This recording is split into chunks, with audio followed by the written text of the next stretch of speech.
잔잔한 피아노 소리와 함께 화면에는 겨울 저녁의 좁은 골목, 눈발이 천천히 흩날리고 간판 불빛이 희미하게 반짝인다. 카메라가 천천히 한 식당 간판으로 줌인한다. 우동 하나.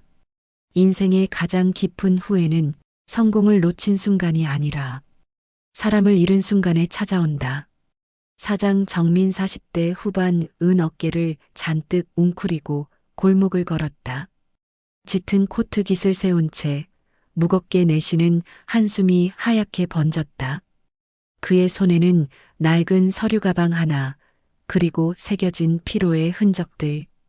이 근처에 식당이 있다던데. 비를 맞은 듯한 눈발이 얼굴을 때렸다. 그는 멈춰서서 작은 우동집 간판을 올려다봤다. 우동 하나. 허름하지만 묘하게 따뜻한 이름. 문을 열자 딸랑. 종소리와 함께 김이 뿜어져 나왔다. 식당 안은 조용했다. 늦은 오후 한두 명의 손님이 묵묵히 국수를 말아먹고 있었다. 정민은 구석자리로 조용히 걸어가 앉았다. 우동 하나 주세요. 국물이 끓는 소리. 칼칼한 육수 냄새. 그 순간 주방 쪽에서 들려온 목소리에 정민의 손이 멈췄다. 곧 나갑니다. 낯익었다. 익숙하지만 오래 잊고 있던 목소리. 그는 천천히 고개를 들었다. 커튼이 젖히며 한 청년이 모습을 드러냈다. 앞치마를 두르고 땀을 닦으며 조심스레 우동 한 그릇을 들고 나온다. 지훈. 그는 예전 회사의 계약직 직원이었다. 정민의 부하였고 그를 돕기 위해 밤낮 없이 뛰던 청년이었다. 그리고 자신 때문에 해고된 청년이었다. 정민은 순간 숨이 막혔다. 지우는 그를 보자마자 놀란 듯 멈췄다가 작게 미소를 지었다. 국물 뜨거우니까 조심해서 드세요. 그의 말투는 예전 그대로였다. 겸손하고 부드럽고 늘 상대를 먼저 생각하던 태도. 정민은 대답하지 못했다. 그저 고개를 끄덕이며 젓가락을 들었다. 우동 한 젓가락을 입에 넣는 순간 국물이 혀끝에 닿았다. 그 순간 정민의 눈가가 흔들렸다. 그 맛은 어딘가 익숙했다. 회사 야근 중 지훈이 커피 대신 끓여주던 컵라면에 그 따뜻한 국물. 같은 온도, 같은 마음이었다.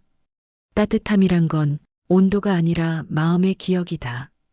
그 국물 속엔 정민이 잊고 살던 인간의 온기가 있었다. 시간은 몇 달 전으로 거슬러 간다. 그날 정민의 회사는 대형 납품 사고로 뒤집혔다. 보고서 누락, 계약 취소, 손해액 수십억. 임원회의는 싸늘했고 본부장은 책임을 회피했다. 그건 계약직 직원이 맡은 파트였습니다. 보고서 정리는 그 친구 몫이었죠. 정민의 머릿속엔 한 사람만 떠올랐다. 그는 잠시 망설였다. 지우는 누구보다 성실했고 실수 하나 없던 직원이었다. 그러나 분위기는 이미 돌아올 수 없었다. 사장님, 내부 진상조사 전에 선제적 조치가 필요합니다. 네, 사장님. 대외적으로 책임자를 명확히 해야 합니다. 정민은 회의실 한쪽 벽을 바라봤다. 그 벽 너머로 지훈의 자리가 있었다. 그는 말없이 펜을 들었다. 보고서 담당 계약직 즉시 해고. 서명 소리가 공기를 갈랐다. 그 짧은 순간 무언가 자신의 일부가 부서지는 느낌이 들었다. 며칠 후 지훈은 짐을 싸서 회사를 나갔다. 누구에게도 변명하지 않았다. 그저 마지막으로 인사하며 말했다. 사장님, 고생 많으셨습니다. 저도 많이 배웠어요.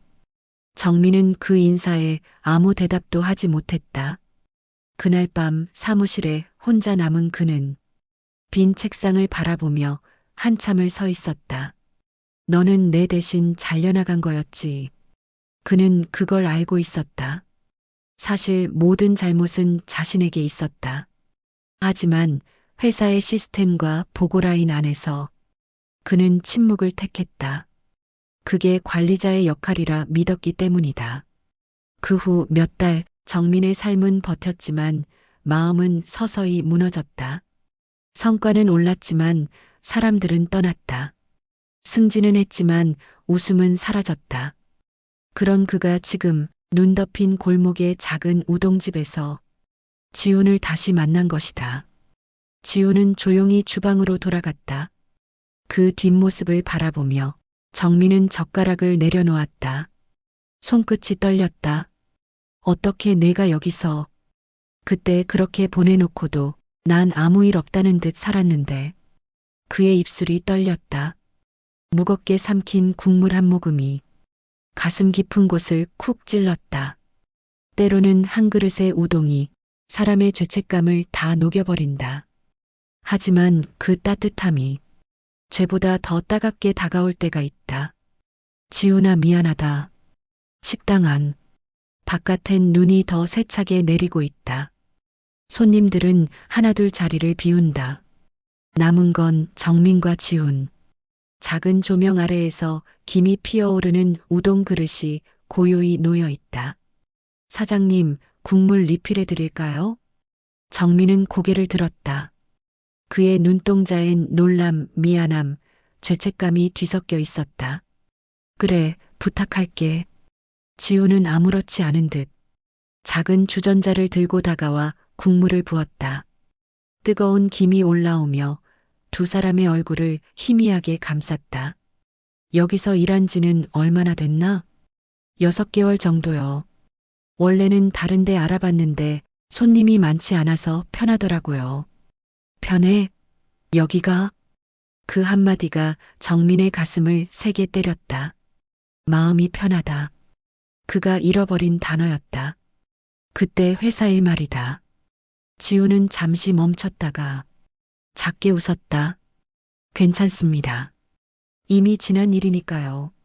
아니, 괜찮지 않아. 그때 내가 대신 책임진 거 나 알고 있었어. 지훈의 손이 잠시 멈췄다. 그는 말없이 수건으로 손을 닦았다. 사장님도 쉽지 않으셨잖아요. 아니야. 난 그냥 내 자리 지키려는 겁쟁이였어. 그는 그 말을 하자마자 고개를 숙였다. 입술이 떨리고 눈빛이 흔들렸다. 그날 내가 인사하던 얼굴이 아직도 떠나질 않아. 지훈은 잠시 고개를 숙였다가 천천히 말을 꺼냈다. 솔직히 처음엔 미웠어요. 근데 시간이 지나니까 그냥 이해가 되더라고요.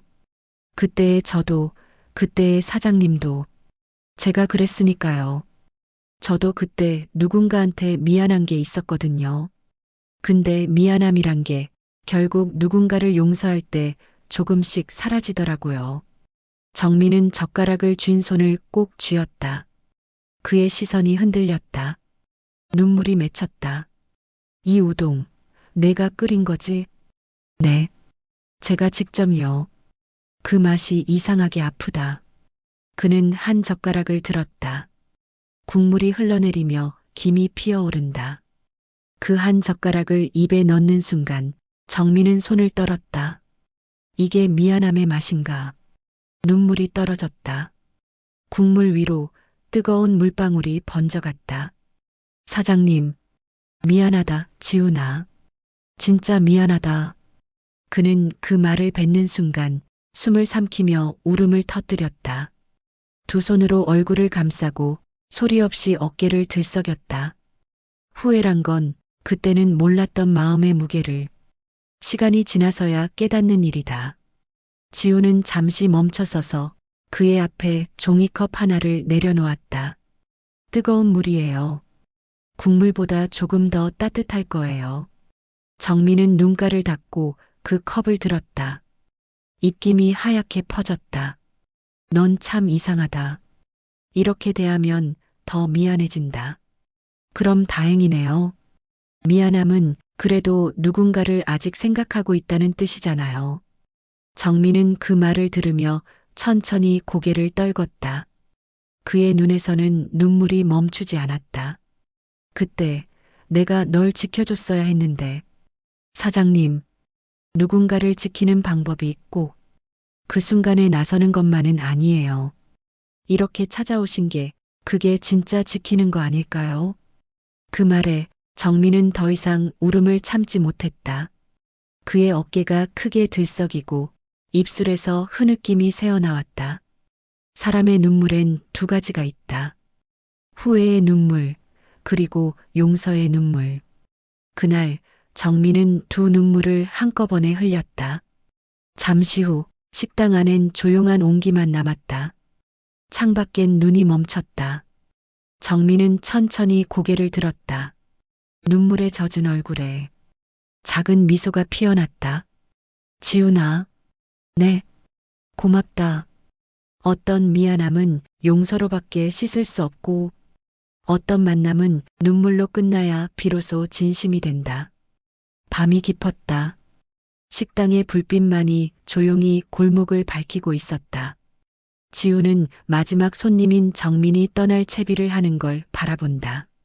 정민은 여전히 얼굴이 붉게 젖어 있었지만 눈빛은 달라져 있었다. 부드럽고 오래 묵은 무게가 조금은 내려간 듯했다. 이 집 이름이 우동 하나였지? 네. 손님이 한 그릇씩 마음 담아 드셨으면 해서요. 그 마음이 통했나 봐. 오늘 난 인생에서 제일 뜨거운 한 그릇을 먹었어. 지우는 잠시 주방으로 가서 계산서를 들고 왔다. 영수증 위에는 작은 글씨가 적혀 있었다. 사람은 다시 따뜻해질 수 있습니다. 정민은 그 문장을 보고 천천히 고개를 숙였다. 그렇다. 나는 아직 사람일 수 있다. 그는 지갑을 꺼내 현금을 내려놓았다. 지훈이 거절하려 했지만 정민이 먼저 말을 막았다. 이건 우동값이 아니야. 오늘 받은 마음의 값이야. 그럼 감사히 받겠습니다. 식당 문을 나서려던 정민은 한참을 망설이다가 다시 돌아봤다. 지훈아, 네, 나 아직 그 회사에 있어. 너 같은 사람 다시 함께 일할 수 있다면 좋겠다. 지우는 잠시 눈을 깜빡였다. 그리고 천천히 고개를 저었다. 사장님, 전 괜찮습니다. 지금 이게 좋아요. 하루에 20그릇 정도만 내지만 그게 제 인생을 다시 살게 해줬어요. 정민은 그 대답에 잠시 말이 막혔다. 하지만 곧 이해했다는 듯 고개를 끄덕였다. 그래. 내가 행복하다면 그걸로 됐다. 그는 문을 열고 차가운 겨울 공기 속으로 걸어나갔다. 눈이 다시 내리고 있었다. 하지만 이번엔 춥지 않았다. 사람의 눈물은 추위 속에서도 따뜻할 수 있다. 왜냐면 그건 여전히 누군가를 생각하는 마음에서 흘러나오기 때문이다. 다음 날 아침, 정민은 자신의 책상에 앉아 있었다. 커피 대신 우동 국물 냄새가 떠올랐다. 그는 오랜만에 메일함을 열고 새로운 결제란에 이런 문장을 적었다. 사람을 지키는 회사가 진짜 강한 회사다. 그는 결제 버튼을 누르고 조용히 숨을 내쉬었다. 창문 너머로 햇살이 들어왔다. 세상에는 두 가지 따뜻함이 있다. 하나는 손으로 만드는 따뜻함, 또 하나는 마음으로 전해지는 따뜻함. 그날 두 사람은 서로의 따뜻함을 되찾았다. 진심은 언제든 늦지 않게 도착할 수 있다. 여러분은 혹시 마음속에 미안한 누군가가 있나요? 오늘 하루 그 사람을 떠올리며 따뜻한 한 끼를 함께 나눠보세요. 어쩌면 그 한 젓가락이 누군가의 마음을 녹일지도 모릅니다. 이 이야기가 마음에 닿았다면 따뜻한 댓글 한 줄 남겨주세요. 누군가에게 당신의 말이 한 그릇의 우동이 될 수 있습니다.